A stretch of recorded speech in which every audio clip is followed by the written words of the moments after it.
Oh, g'day boys. Elite Dangerous is a game that allows you to become whatever you want to become, so long as it's out in the dark of space, and in the confines of various menus. It appeals to the most basic part of the human brain, the part of the brain that is more monkey than man, the part of the brain that likes to see numbers go up. Numbers up good, numbers down bad. The part of you that likes shiny things. The part of you that desires more and more things that are shiny. Unfortunately, these make numbers go down. This part of you runs deeper than even survival. Don't question it, it's science. This is Commander Fruity Little Head. From a young age, he knew he would become a pioneer of the unknown. At first, his appearance is what shocks people. Don't be afraid. He is descendant from a rare genus of human, a subspecies of man that developed as prey animals. This is why his eyes look like that, separated and devoid of emotion, like a goat's eyes, but also perfect for greater field of vision to assist in looking for predators. This also helps him in space. He can see so much space. I've made an infographic for those of you who need some help understanding. I've had this game for a few years now, and even now I have no idea what I'm doing. But what I do know is this. Fumbling through the menus on the first few days of being in the game, I glimpsed upon a ship so majestic,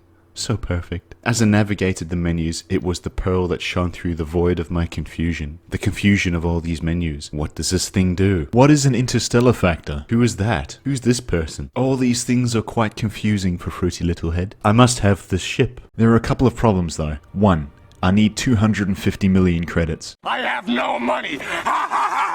Which is a pittance for some, but for Fruity Little Head, that's quite the chunk of change. Fortunately, I've already amassed a lot of wealth, trading tea to various imperial systems. The second problem I have is that only royalty have permission to purchase the ship. Let that sink in for a second. The Imperial Navy only allows royalty to purchase the flagship vessel. How does one accept this man into the royal ranks? What must he do? Where must he go? Why does he look so sad? I did 4 hours of research to find out what I had to do.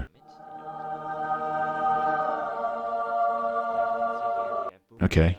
Turns out becoming royalty is really quite straightforward in the Empire. You see, what you have to do is travel the short distance between Garlin and Mainani and transport data back and forth. Why can't they send this, I don't know, via email or something? I think the lore implication is that your frameshift drive on your ship doesn't actually move you through space, but rather move space around you. Therefore, all the data gets there quicker with courier than it would if you sent it via wireless over several light years. So I guess the Empire is quite happy to make one Fruity Boy royalty on the condition that he downloads Peppa Pig episodes and various other probably questionably obtained movies data at one place and gives it to someone else at another. Anyway, this is going to take some hours, but Fruity Little Head has nothing if not perspective. In the immortal words of legendary rapper and songwriter Kendrick Lamar, AM to the PM, PM to the AM fool. Download movies to transport for some reputation fool.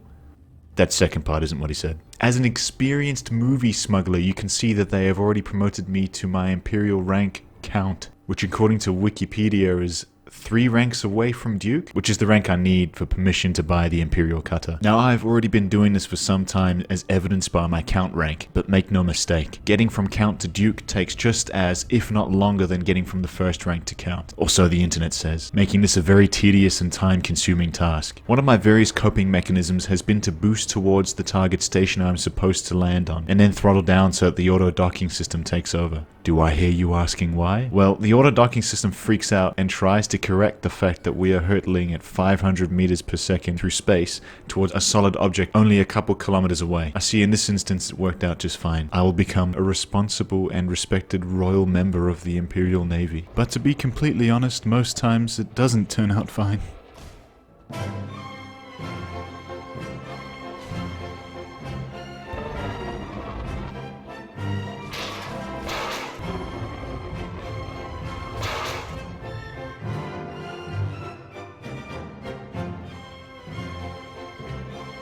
That you throttling down.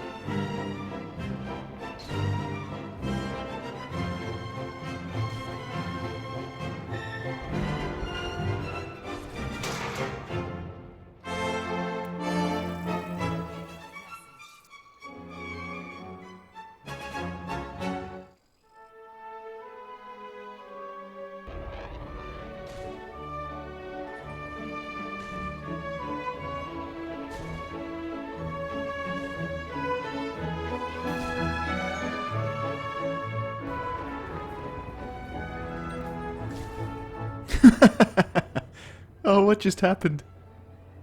His eyes, were those his eyes? I'm still trying to understand what happened the last time I crashed, but I'm beginning to realize that the answer is that there really isn't any answer. This is Elite Dangerous. I've tried to get as many quests as possible going forward, so I've decided to add a third destination to my royalty route. This will involve a planetary landing, so I'm gonna have to be careful. Can't exactly boost towards a planet and expect to just bounce off like I have been on the space stations. I must say this is significantly scarier approaching a planet than a station. Toodle-dee, it's me, Fruity. I come bearing the B-movie and Star Wars The Last Jedi.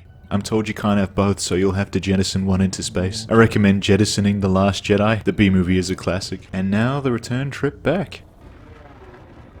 Though I find planetary landings quite scary, I have to admit that the view is really quite extraordinary.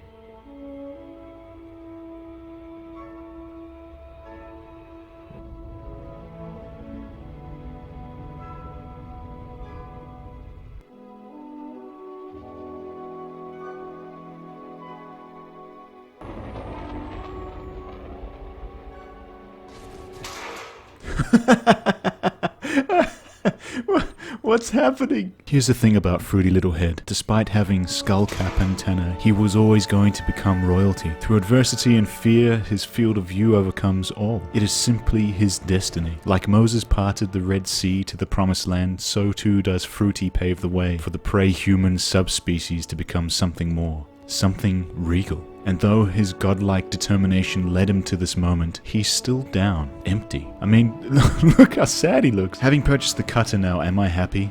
Sure. But I'm also a little bit sad, because numbers down bad.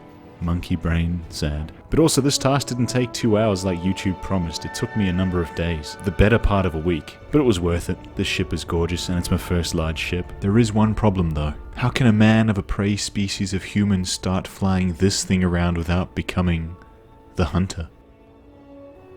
Is this a situation where the hunter becomes the hunted? Where the prey starts telling you to pray for your life?